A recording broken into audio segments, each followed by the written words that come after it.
Welcome to Emerging Franchise Brands, the podcast that introduces you to the visionary founders of America's fastest growing franchise opportunities. We'll also hear from industry pros as they share insights on what it really takes to achieve the elusive milestone of 100 plus locations. I am your host, Frank Fumey, founder of I9 Sports, and my 20-year journey from inception to acquisition has given me a unique perspective on how to succeed in franchising. Join me as we welcome today's guest. Hello, everyone, and welcome to the Emerging Franchise Brands podcast. On today's show, I have the founder and CEO of Best in Class Education Center, Hao Lam, who is also the author From Bad to Worse to Best in Class, a Refugee's Success Story. Hao, it's a pleasure to have you on the show. Frank, thank you so much. It is an honor to be here. Oh, well, I am so looking forward to us chatting. I had a chance to go through your book. You've got an incredible story. I hope that people will pick up this book. I highly recommend it. I love the human interest story. And well, this ties to franchising, which makes it great as well. So, Thank you so much for your kindness. Oh, it is just an incredible story of resilience. And I know we're going to get into that in a bit, but you know how I'd like to start out. There's so many ways we can do this. I'd like to start out by getting a little bit of backstory from you on like how you got started in business, and bring us back to Brainchild and your start. Wow, you indeed read the story, Brainchild. Yeah, so like Simon Sinek said, Frank, people don't buy what you do and they buy why you do it. I want to tell you a little bit of why I do what I do. I grew up in a war-torn Vietnam.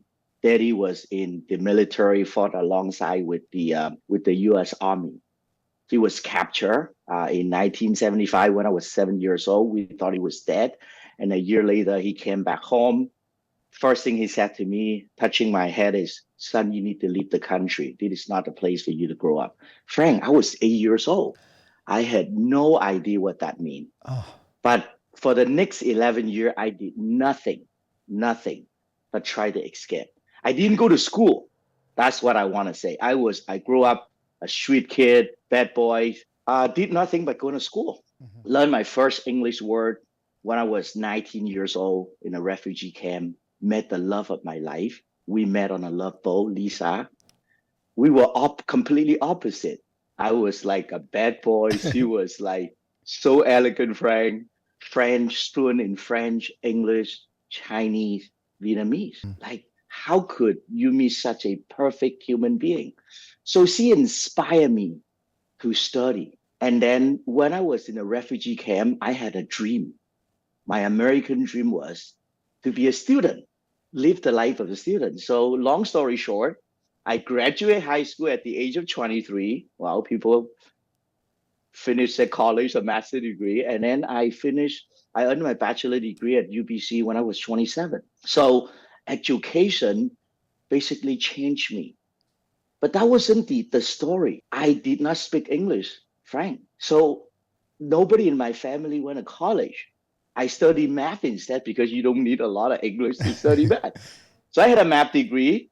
I moved down to Seattle from Vancouver because he was from New York. So he moved to Seattle. Mm-hmm. And then I couldn't get a job with a math degree. Wish I had a computer science, engineering, and all that. Nobody told me that. That was math related too. So when you push in a corner, what are you going to do? Well, put up a sign, get a license agreement from Brainchild, and to the math. Before I knew it, it expanded. In 2010, we franchised the business. Before we know it, the guy who was illiterate, street kid growing up in the worst neighborhood in Vietnam, now the CEO of an education center. That was the short version of my story, Frank. That is incredible. And your mom was an educator, though, right? Back in Vietnam. Ironically, my mom was a teacher, but I just hated school. Yeah. Because, back in the day, it was the communist propaganda. You really don't learn a lot of stuff, but like you kind of brainwash you. Yeah. So when you came to America, so who did you stay with? My wife, Lisa, moved from New York to Seattle. So when I first went to Canada in a little town. I'm not sure if you heard the town called Prince Rupert. Okay. Oh, yes. Yeah, small town, northern BC. My grandmother lived there. So my uncle and my grandmother sponsored me to this little town called Prince Rupert. And then I went to high school there. And I still remember I went to high school, counselor gave me a test. And then I found the test, of course, because I wasn't able to speak English. So they sent me to a community college. But I said, I don't want no college. I want to be a student, right? College is different, right? Because Right. you're an individual. So a year later, I went back, I took the test and I passed. So I was like in high school for 1 year. So I was hanging around with all the high schooler. I didn't tell them I was 22 or 23. They thought I was a crazy 17. So I look pretty young. Yeah, and you still look young. You do not look your age, and I won't give your age away. Yeah, thank you. And I know I'm older than you, Frank. Oh, what? 5 months, I think we said, Okay, right? there you go. We're the same age. We just gave it away. Yeah, we just gave it away. All right.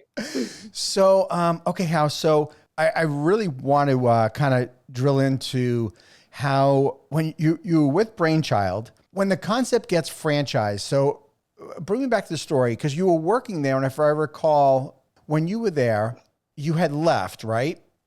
Yeah, in Richmond. You had left in Richmond, and then there was an opportunity for you to come back and actually buy the company, right, from the original founder? Exactly. Yeah. The story is I saw a little note. I mean, in university, right? It's like the job wanted with a little, a lot of phone numbers. So I Yeah. filled the phone number. I give a phone call, and I went there and I took the test and I passed. The next day, I went back and teach, and then I always have this entrepreneurial antenna up with me. So it was in Richmond, British Columbia, and I was in UBC. It took me 45 minutes to an hour to get there by like 3 transfer. And then when I got there the first day, I was so impressed, Frank. They had probably hundreds of students.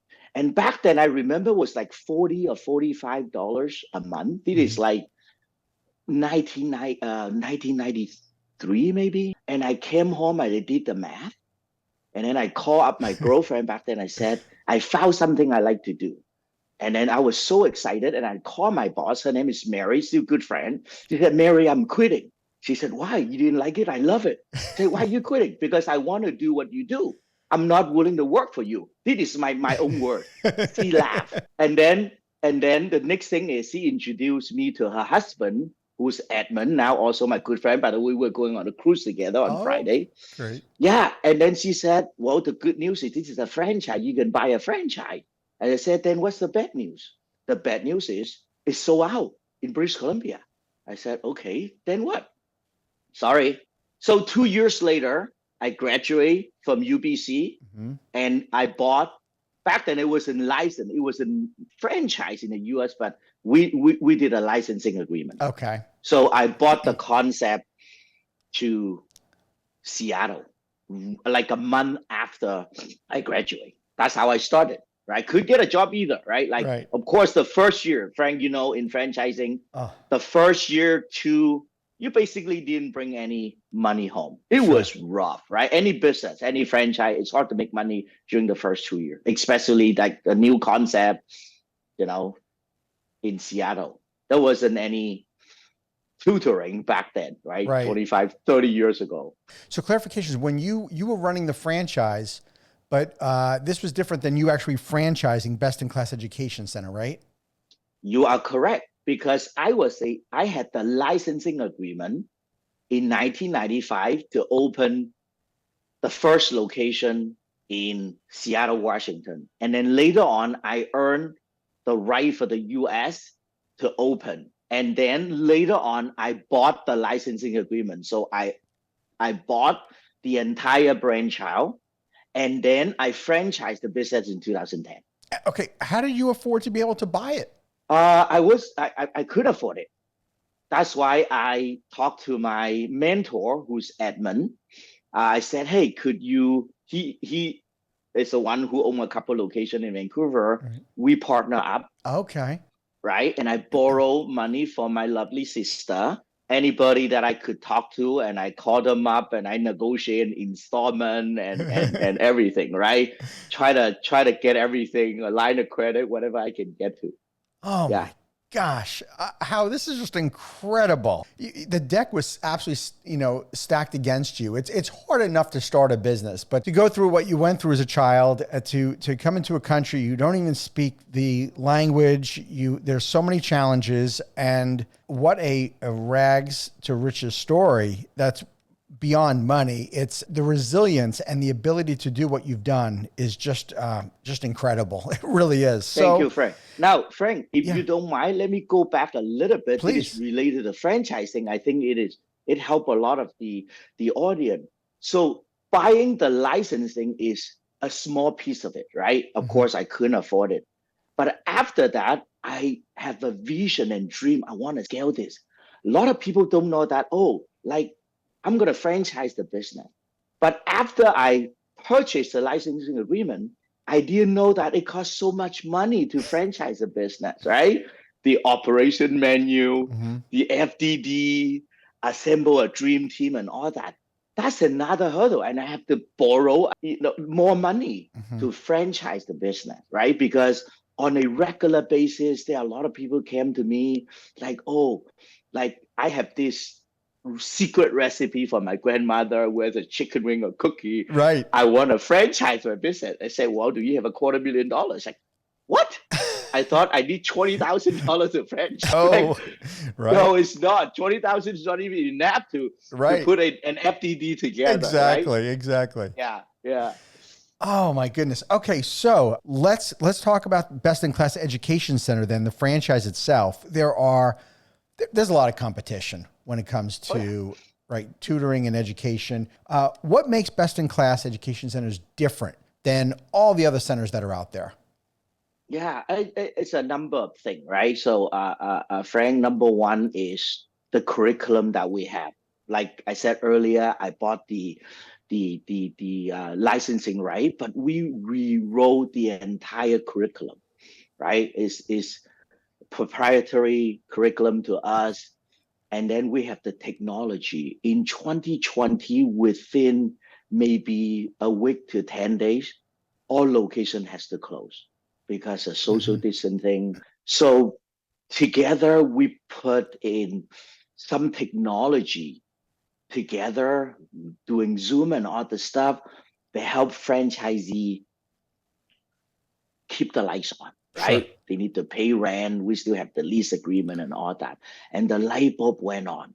So we create another company called Adaptive Education. It's an edtech company to help. It's a separate entity, legal entity, but it actually help franchisee with all aspects of the business. It does two things. Number one, operational efficiency, right? It does Hmm. invoicing, rescheduling, and all the stuff.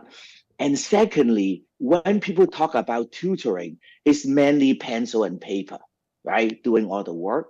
But with the technology, student is able to do the work online. Parent, teacher will see when the student do the work. Do they guess the answer or not? It will capture all the data and gamification too. After they are done, we unlock some game frame so that they can play some educational game. And then the cool thing is everybody talk about AI and all this stuff, right? Right. We have an AI chatbot called Bestie, Bestie, and then student can type the question. And Bestie will give you the answer, but it will give you some example and all this stuff. And then lastly, most importantly, in addition to our operation team working very closely with the franchisee, I am very much into mentorship coaching. Frank, I am so lucky because in my life, there are so many people who give time to me unconditionally Hmm. to shape who I am today. To pay forward, I do that to my franchise and some of the good friends. So I personally work with them either on a one-on-one or a small group basis, right? If it's one-on-one, we do it every quarter, every 2 months. Hmm. So we talk regularly, looking at the income statement, going through each line item. What is the most important KPI? We pay attention to the top line. we pay attention to the bottom line, we pay attention in between, and then we group them together, peer to peer, and all this stuff. So it sets us apart. We truly care about the success of the franchisee. The quality is more important than the quantity. Speaking of that, I think you probably ask me, do we have a protected territory? I said, absolutely, we do. Some of our competitors don't, right? Frank, you and franchising, a lot of the concept do not have a protected territory. It's funny, over the weekend, my son and I just went to the South Center Mall. We see two end-to-end parcels in the same mall. How strange is that, right? I hope it's the same owner, right? Otherwise, probably is. it would be, but yes, yeah.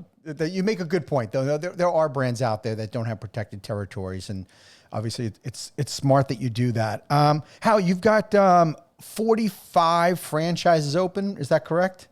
Yeah, we have 45 locations in 9 states. Some are multi-unit operators. Okay. Who is who's your ideal franchise owner, since you do have single and multi-unit franchise owners? I'm kind of curious on that.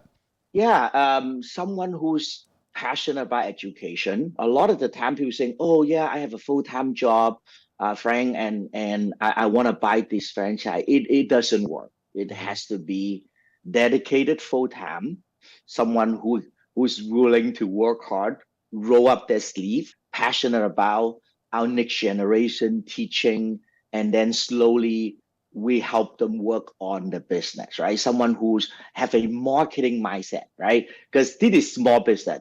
Every single day we think about two things. I call it the R&R, Frank: recruitment and retention, right? Recruitment means recruiting qualified teacher to help you with your business, and then of course recruit student. But that's not the end of the story. You have to close the back door. What is the back door? Is retention, right? You need to retain talent because it costs a lot of money to recruit, onboard, and train. You want to find way to put a golden handcuff on them, right? Right. And then similarly for students, in any business, customer acquisition is fairly expensive, right? Whether it's service industry or product or whatever it is. So how do you retain the student, right? But of course, above and beyond service, good quality, good teacher, and all that. So the R&R is super important: recruitment and retention. Especially in your nature of the business, because it is highly competitive. I mean, there's a lot of big names in the education space that are, they're backed by private equity. They have kind of unlimited dollars, and they have seemingly unlimited resources to be able to recruit and retain as well. How I love getting the answer to this question, since I get this often from people who are starting out in franchising. They're new founders of franchise companies are always worried, like, how am I going to sell my first franchise? Where am I going to find these people? Where did you find your first, dozen franchises? Yeah, it's funny. Just like any other franchise, new franchisor, right? Like, oh, you spend a lot of money, you have a vision, you have a dream, you franchise the business, and then you just sit by the phone and you hope that it rank up the whole. You are laughing, I know.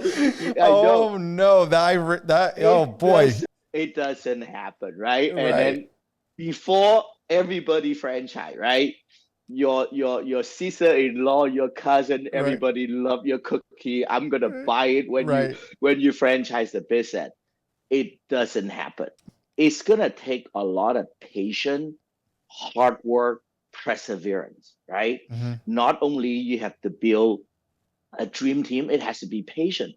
At the beginning, we all make mistake, right? Oh yeah. You accept someone who's breathing and write you a check, right? Yes. Like, and you made mistake, right? And down the road, the people who should not buy your franchise take up 80% of your time, right? Absolutely. So the first 12 was rough. It wasn't easy because we are eager, right? Oh, how come we couldn't sell yet? It's been 6 months, 10 months. And then we learned the hard way, right? And now the advice is like, just be patient. We do different things. We buying the leads, and then we work with wonderful franchise broker. And Frank, there are many brokerage group. We work with them and then get the first 5, 6, 7, 8, 9, 10. At the beginning, it was rough, right? Mm-hmm. First couple years we sell maybe 3 or 5, and then later on, slowly we get the momentum and we gain, and then slowly some people, fall out of the system because they don't, it's a core value fit, right? Because a Yeah. lot of the time, when you look at it and then you do a core value test, and that's, whoa, we have 5 core value, but like it just doesn't work out. Mm-hmm. We try to understand the situation and help them exit the system. Yeah, making sure that they are culturally a right fit for sure. What are the core values of your company? Oh yeah, the acronym is PEACE, Frank. The first one is positive because we're in children's business, right? Right. So you always have the big smile on your face. You deal with everything, in a very positive manner. E is energetic and passionate about what you do, right? Like, if you love teaching, if you care about the student, referral will come in, Mm-hmm. right? A is adaptability. Unfortunately, we got hit by the pandemic, right? All of us were forced to adapt, but we already have that core value way before the pandemic. C is collaboration. You and I cannot do this alone, Right. right? So we assemble a dream team, and I have wonderful team member who helped me get to where we are today, right? And then we work with franchisee partner up with teachers, parents, student, right? It's Mm-hmm. super important that we work in a collaborative environment. And then lastly, E is efficient. So during the pandemic, we turn it to empathy, because things are different. We try to understand now. Now the pandemic is pretty much behind us. We are back to efficient, because regardless of your bottom line, right, Frank? You have been franchising, Mm-hmm. right? Bottom line, don't tell you a story. Sorry, the top line, Top, but right? the bottom line, right? You Right. have to be efficient.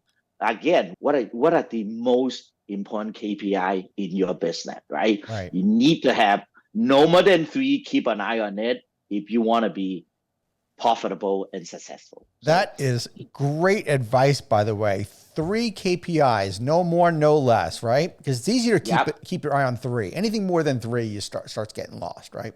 too many, right, Frank? Yeah, yeah. It's like Yeah, 1, 2, 3, many. yeah. You mentioned Dream Team twice, and I want to ask you, tell me about your Dream Team. I couldn't be more proud of my team. So we have 4 C-level executive. I just onboard Dominic, 17 years in franchising. She's friend depth. She's awesome. She's wonderful. And I have a CTO, Patrick, who have done, build big corporate, technology. And the last 2 person I want to mention is their name is Laura and Stephanie. Stephanie is a product of best in class. When she was about 5 or 6 years old, it is like, of course, I don't want to give up her age, but like she was a best in class student. Her mom hand her little hand to me. This is Stephanie. I want to sign her up. Before I knew it, she graduated from high school. She was a tutor. She was a teacher. She was a center manager. Now she's the CFO. So Wow. she had worked for me for probably 17, 18 years, but I've known her for her life. And then Laura, she was our English teacher. She graduated from university probably at the age of 19 or 20, super smart. She was an English teacher. And then someday I need an admin person. My wife told me that, you should talk to Laura, an English teacher. And of course, she's awesome. She became a store manager. Now she's number 2. She's a CEO of the company. So I have 2 team members who have been with me for like over 17, 18 years.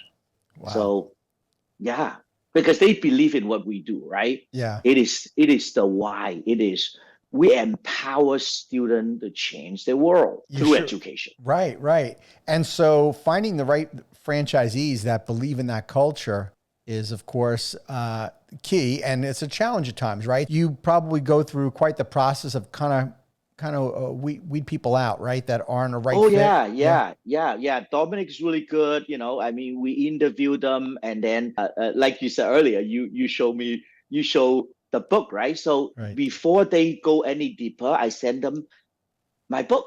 It's like, this is who I am. This is why I do what I do. It's okay if you don't like me. You don't have to continue. It doesn't mean you're a bad person, but it might be better for you to own a food concept or other thing, right? And then people read the book, and then sometimes they never come back, and sometimes they are very interested, right? And then the discovery process, as you know, right, is super important. They fly to Seattle, they meet the team, a day in their life. They go through, we'll hand them a pen. They'll sit with the student. We'll talk to the manager and all this stuff. And then after discovery day, they might like us, they might not like us, or we might not like them and all this stuff. But the success rate is pretty high. So I would say 4 out of 5 people who came to our discovery will be awarded with a franchise. Okay, and that's kind of typical. But how I find it very hard to believe that anybody, first of all, wouldn't like you. So let's just let's establish that you are a very likable person, and thank you. Anybody that reads this book is going to like you even more, and it's very endearing. It's a very endearing story. I want to ask you a little bit more about your franchisees. The profile or avatar of a franchisee, I assume they don't need to have an education background, but kind of share with me some of the backgrounds of your franchisees. I want to kind of get a sense of the overall background of the profile of your network. Yeah. So if I look at the ICP, right, ideal customer profile, or the avatar, so we have a number of very successful franchisees who are have some experience in the education or childcare environment, right? They have worked in the environment that dealing with kids and all that, and then they are very passionate about education, helping the kid, and then they have younger child, and now kids are growing a little older. Husband typically, we have male and female operator, but majority of them are female. Some of them are male. Male operator, have multi-unit, typically work on the business. Female operators typically very, very passionate, roll up the sleeve. I have a wonderful franchisee. Her name is Ira, right? It's funny. I asked her, when you retire, what would you like to do? Guess what the answer, Frank? What? When I retire, I want to work 7 days at best in class. I said, that's not retirement, right? These are the people who are very, very passionate about the brand. And then they are willing to follow the system. They listen. And then doesn't mean they make little changes, but don't reinvent the wheel, right? People are following the system, do the marketing, go above and beyond.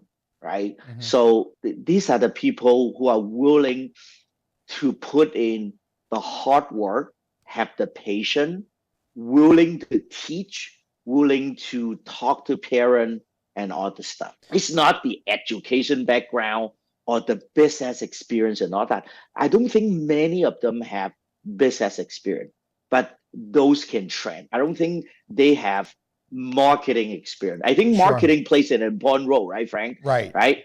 Yeah. But we do have a secret recipe, right? We have a marketing playbook called the LGAP, Lead Generation Action Plan. Within that secret playbook, there are all kinds of marketing idea, right? Like you said earlier, we don't have unlimited resources for marketing, but let's pick some of them. Try it out. If it works, we double down. If it doesn't work, we allocate our money to different stuff. We have marketing director that help them with that. So yeah, someone with a marketing mindset, willing to learn, willing to grow, willing to read. And with your franchisees, I think you might have just mentioned this, that this is a first-time business for most of your franchise owners. Oh yeah, most of them are. Most of them are. And hence that's why mentoring is so critical for you. It sounds like that you really want you're teaching them more than just how to run a franchise. You're teaching them how to run just business overall, and you're teaching them leadership skills. Yes. And mentorship is a two-way street, right, Frank? Right? I learn so much from talking to them. And when I do group mastermind group, actually I'm a facilitator, not a mentor, Mm-hmm. right? If they ask a question, I want to be the last person to answer. I'm not Mr. Know-it-all. I'm still learning every day. And then I let them talk among themselves and then try to simulate their thought. How do I do this, right? Oh, if I want to do this, can this work and all that? And I will champion, right? Because I am the multi-unit operator. At one point, Frank, I own 11 locations. So I know a little bit about best in class and franchising, right? So I share my experience, oh, I have done this and this is why it didn't work. You can certainly try, but don't do what I did. Try something else. Yeah. Yeah. Let us, the founders, make all those mistakes. Yes, I made a lot of mistakes. Oh, Lord knows I have as well. Since you've been franchising now, let's see, since 2010, right? So we're 14 years of franchising. 14 year, yeah. Can you pinpoint any one thing, like what's been your biggest surprise since you've been franchising?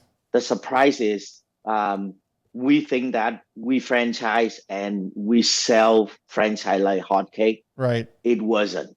And then even after we sell franchise, we have to tighten it up our operations menu, especially at the very beginning. You have a mix of a number of franchisee come in, so you have to deal with franchisee as various at various stage.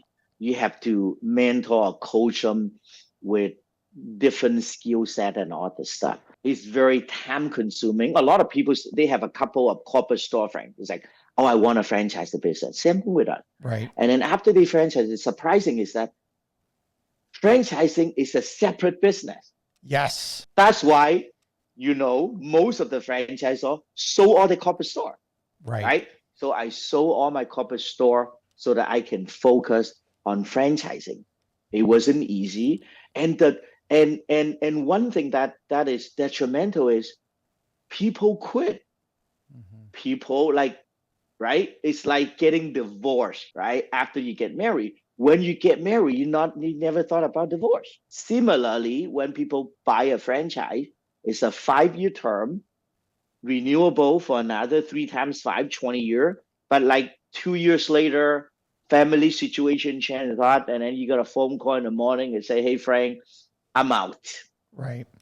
That is surprising, right? How do we try to understand, help them exit the lease, exit the franchise agreement? That's a big surprise. Yeah. What's one of the biggest challenges that you've faced as a founder, or maybe a mistake that you made that you had to overcome? Ever changing landscape, right? Like education, whether it's education or food concept and all the stuff, right? Mm-hmm. The pandemic, after the pandemic, technology, right? For example, now everybody talk about artificial intelligence, right? We have to be the pioneer. We have to invest in what is not currently, but what is in front of us, right? The vision is you cannot be reactive, right? The challenge is as a CEO, as a C-lead, as a C-level executive, how do we see our business in the next 3 to 5 years? It's not like, oh, I'm selling 20 franchise today. How do we help them and all that? Right. What happened to tutoring or hamburgers 3 years from now? What happened 5 years from now? How do we have a vision? Can we prepare our franchisee in 5 and 10? And it requires a lot of R&D. It requires a lot of manpower and financial resource. That's a challenge, right? Yeah. That you cannot stay still. I don't think any business can stay still.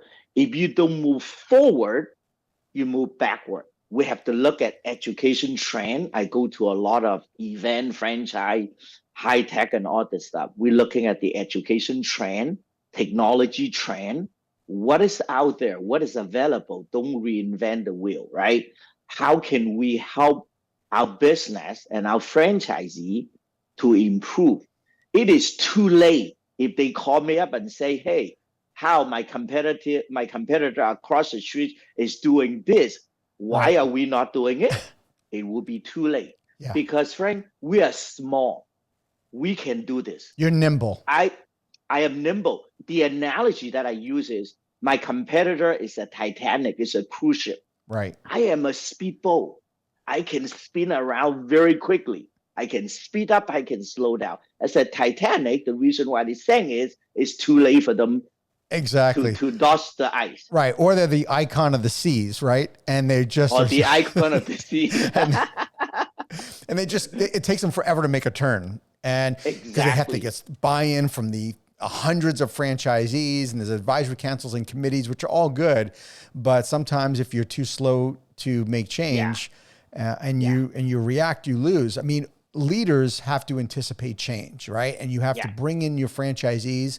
You have to get their buy-in, but you're making them part of the solution, right? Exactly. But the problem is we are small. We have limited human and capital resource. Yeah. Right? We are not financially sound. We didn't back up by a PE, right? Like the person who back up best in class, you're looking at him right now. Yeah. But you've used that to your benefit though, like you said. Yes. By being that speedboat. I totally relate to that. If you can go back in time, Hao, what would you tell your younger self? Be patient. There's no overnight success. My overnight, I'm not even close to successful, but I'm comfortable. My overnight success take only 30 years, right? So be patient, passionate about what you do, and be kind. Be kind to people. Be kind to your franchisee, right? We dodge a lot of litigation because of the kindness, right? I know we're in business, we're not a nonprofit, Sure. but try to understand their challenge, their experience. Why do they make such a request? It could be an unreasonable request, but hear them out and try to help them out. And I mean, knock on the wood, we closed a number of locations during the pandemic. We don't have litigation because this is how we treat our franchisee. The kindness, understand if they want to grow, we help them, right? If they want to exit, we ask them why, and then we try our very best to help them do whatever they need to do next phase of their life. Sure. It's sort of like when you talk about the core values that during the pandemic, that E was empathy, right? And and that's always part of the culture of your brand. I get that. What's your vision for the company? How big is big? And I know you're not a numbers guy because you've made it clear that it's about quality, not quantity. Exactly. But what is your vision for the company, big picture? So last December, I took the leadership team on a 4-day cruise in California. So we set a small and ambitious goal, right? I just say we have two goals. It's called double. So for the next 3 to 5 years, we are going to double the number of locations and double the system-wide revenue. So we are at 45. I just round up 100 locations in 3 to 5 years. I think 3 is a stretch goal. 5 is very comfortable. Adding 55 locations in 5 years should be a no-brainer. That's the first double. Okay. Let me ask you about. I want to ask you about that though. If you wouldn't mind sharing, what are some of the changes you think the organization needs to make for that to happen? 2 things: technology and people. Having a dream team in order to scale is like utilizing technology, right? Technology, we have a system in place, right? The reason why people buy the franchise because we have a system. So using the technology to help us scale. For example, we have 45 locations. We probably have about a dozen people. When we have 100 locations, we don't need to multiply the number of people by 2. Right. So we have 12 people right now, for example. When we get to 100 units, maybe 18 or 20 people, right? Why? Because we have the technology, we have all the SOP in place, we hire the best people, right? I think the owner of a container store, one great people is equal to 3 good people, right? 1 good people is equal to 3 average people. Right. You want to hire great people, otherwise you have to hire 3 good people. We A player, right? If you have B player, can you help them? Can you train them to be an A player, right? So high or A player, people who fit our core value, someone who's hungry, someone who's willing to learn, someone who's willing to grow within the organization. and then double. So that's the first double. Okay. The second double, when we get there, we'll do it again within 3 to 5 years. So 200 location in the next 3 to 5 year phase, and then double the revenue again. So by that time, of course, I don't want to reveal my age. That's probably a retirement age for me, right? But of course, the succession plan is, I hope to find a CEO, in the very near future, next 3 to 5 years, so that I can help groom that person to help take over the business and that kind of thing.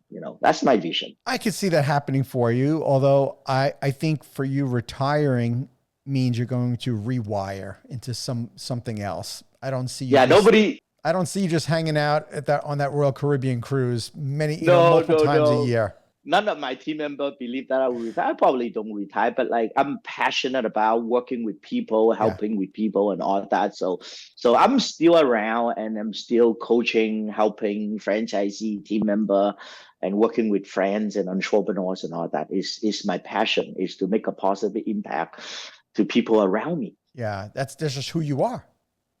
And similar to you, Frank, you are doing this, you help promoting franchise, and you don't ask anything in return. And we thank you for everything you do to the franchise tribe or family or industry. Thank you so much.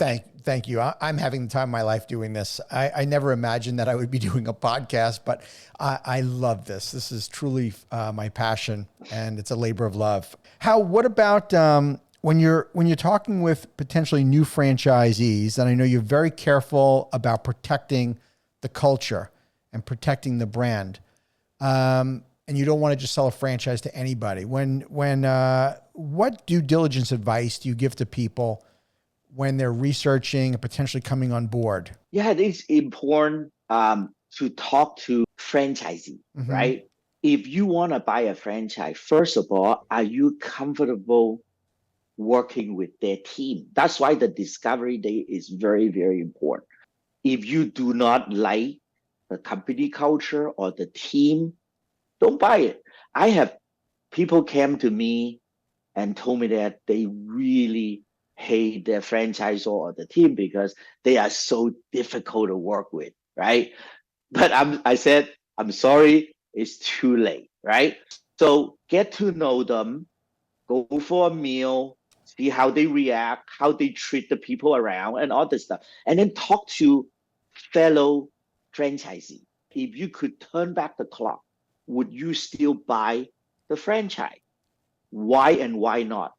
Collect the data and analyze it, right? You have franchisees who are not doing so well, might not be giving you the best advice, right? So you talk to a number of them, collect the data.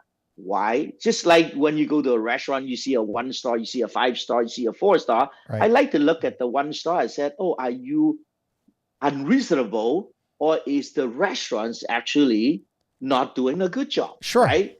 You want to be able to analyze. And like everything on the FDD, because a lot of people don't know. It's like, can you reduce a royalty? Can you? No, it's an FDD, right? Because people don't know that, right? Yeah. Yep. You have to like what you see. It's not going to be an addendum, right? If you do not like any of them, talk to your franchisor about it. If nothing can be changed, you either accept it and move on, or say, this is not for me. Right. Simple as that. I know that you're very humble, so I'm going to make you maybe a little uncomfortable here with this question. But if I was to talk to your franchisees and I asked them, what is Hao's greatest leadership strength, what would they say? They would say that I am very resilient. I work very hard, and I am very inspiring. For example, during the pandemic, I did not give up. Not only did I not give up, I doubled down on everything that I need to do to help them. I even told them, we're going to have to do P&L weekly, not monthly. And I work with them. How much oxygen you have in the tank, right? What do you have to do so that you can stay alive prolong? Right. And there's also something very personal I want to go there, Frank, is my wife was diagnosed with stage 4 lung cancer in January of 2022. So it was devastating, right? So I quit everything. I just stay home and take care of her. 14 months later, alongside with my our two beautiful children. During that period of time, my dream team actually ran the business. I had no desire, no energy to do anything else. I came back. I took a few months off. I was very down. I almost want to throw in the white towel because she and I started the business together. And then she left me. What am I going to do? And I would visit the franchisee and all this stuff. They are so inspiring. They are the one who want me to bounce back. And now it took months, Frank. It like she passed in December last year. I traveled for 4 months. I didn't do anything, and I visit my franchisee between July and the end of last year. I promised to go see everybody, and I did. They inspire me, and now they said, "How you are back? We look up to you." And sometimes they ask me like, "How do you even have this energy?" Right? Something happened to you. I said, "I love you all." Right? It is you. It's because of you that I'm here today. Wow. Grow the company again, and be a leader again. Right? It is hard, right? Like Sure. I was beat up. I was like KO. Right? During that time, the analogy that I'm going to use is Frank is like I got hit in the head in a ring. I was down on the floor. It is better for me not to stand up. It is more comfortable on the ground because I'm waiting the referee to count to 1 to 9, and I want him to count it slowly because I need a breather. It is how tough it. I couldn't go to bed. I couldn't get up in the morning. I didn't want to open my eye. I hope it's virtual reality. It is not real. When I open my eye, my wife is not sick, but it wasn't the case. It was rough. It was rough. But now I bounced back. They look up on me. They said, "How? If you can do it, we can do it." Wow. How you got up off the mat because you built an incredible community of franchisees that cared about you and your leadership team that cares about you. And probably more importantly, you did it in honoring Lisa because Yes. you did this together and she was so supportive of you from the very beginning. And you could never give up because you would never have given up on Lisa. And you certainly would never have given up on everything that you created.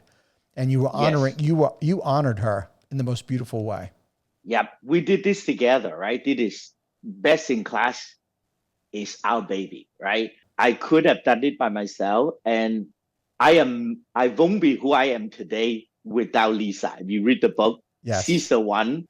Because of her, I am educated, right? Because of her, um, I am who I am today. And Wow. I want to continue with the legacy because best in class is something that Lisa and I co-found. We built this together. It will always be part of your legacy for sure. And something that I know you've got so many great memories, and obviously her being, with you, arm in arm in this from the beginning. What's maybe one of the most memorable pieces of advice that you've ever received and has influenced your decisions as a leader? Yeah, there are so many of them. If I were to pick one of my mentor, wonderful human being, his name is Juan Rastan. Once he told me he had no stress. We all have stress, right, Yeah. Frank? Right, on a daily basis. So intrigued, I asked him, "How do you do that?" His response was simple yet impactful, Frank. He said, "Focus on what you can control." Simple as that.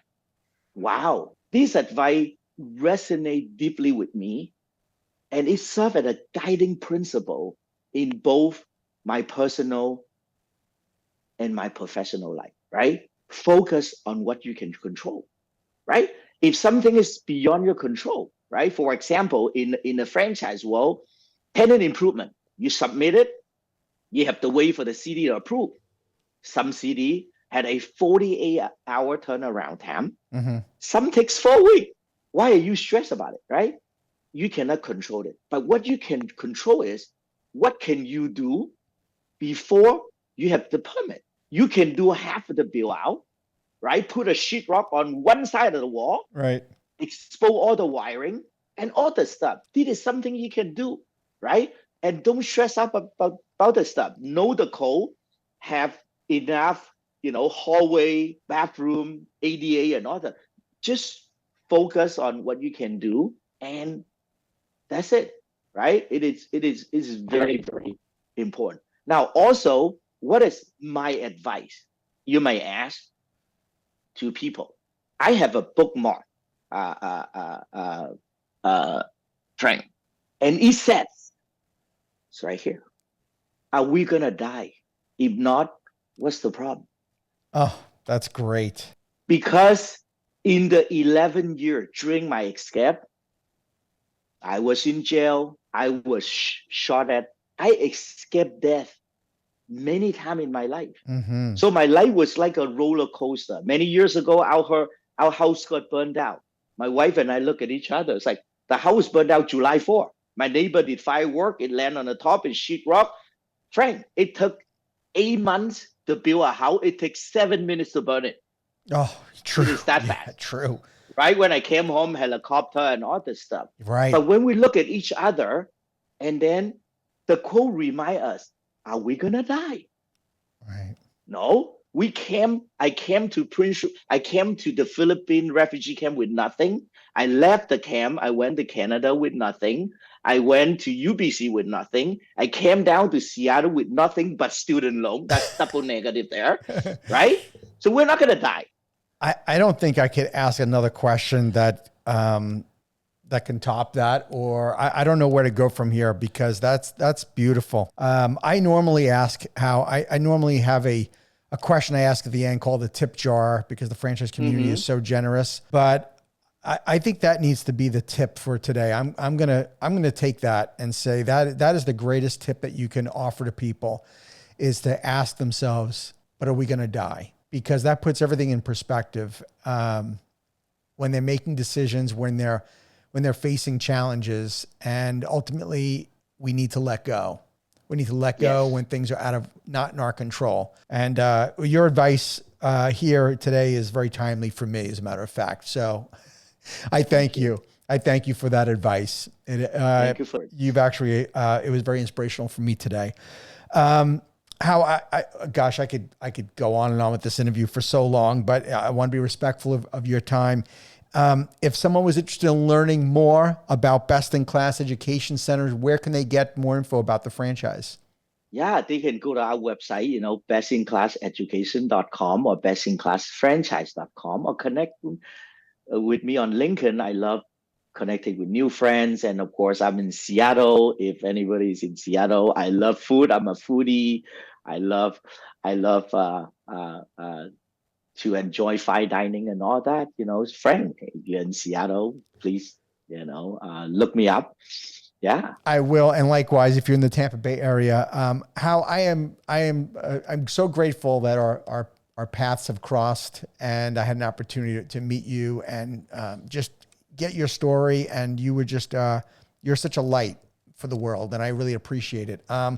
So again, for folks that are interested, From Bad to Worse to Best in Class, a refugee success story by Hao Lam. Hao, thank you so much for being on the show. I appreciate it. And I wish you all the best and continued success. Frank, the honor is on me. Thank you so much for giving me the opportunity to be on your show. It is truly a pleasure. And please stay in touch. Yes, we'll do. Thank you. Thank you for tuning into the Emerging Franchise Brands podcast. For additional insights, guest applications, and to stay connected, visit us at efbpodcast.com. The Emerging Franchise Brands podcast is for entertainment purposes only, and the views expressed do not necessarily represent those of Emerging Franchise Brands, its host Frank Fumey, or Emerging Franchise Group, LLC. Any discussed franchise or investment opportunity requires thorough investigation, obtaining proper disclosure documents, and expert consultation before making any investment decisions. The podcast and its hosts do not offer professional advice or endorsements, and they hold no responsibility for actions, representations, accuracy, or consequential damages related to the podcast content.